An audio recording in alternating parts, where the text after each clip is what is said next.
আসসালামু আলাইকুম, স্বাগত ইজি নিউজে। পরিবর্তন আসছে বিএনপির মনোনয়ন দেওয়া 237 আসনের প্রাথমিক প্রকাশিত তালিকার।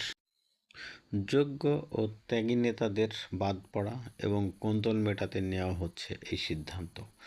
আজ বিএনপির গুলশান কার্যালয়ে অনুষ্ঠেয় বিএনপির স্থায়ী কমিটির সদস্য বৈঠকের সময় ভার্চুয়াল নেতৃত্ব দেওয়া বিএনপির ভারপ্রাপ্ত চেয়ারম্যান তারেক রহমান এই সিদ্ধান্ত নেয় বলে জানা গেছে।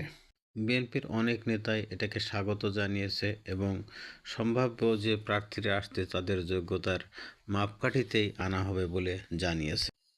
সাবেক প্রধানমন্ত্রী শেখ হাসিনাকে ফেরত দেওয়া নিয়ে তথ্য জানালেন ভারতীয় সরকার।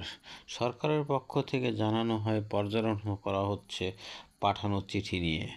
তথ্য যাচাই বাছাই শেষে জানানো হবে মৃত্যুদণ্ডপ্রাপ্ত সাবেক প্রধানমন্ত্রীকে ফেরত দেওয়া হবে কি না।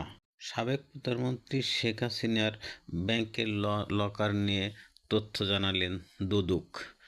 দুদক বললেন, শেখ হাসিনার একার নামে নয়, পুরো ফ্যামিলির নামেই এই লকার ব্যবস্থা ছিল এবং তাতে 834 ভরি স্বর্ণ আছে বলে দুদকের পক্ষ থেকে জানানো হয়।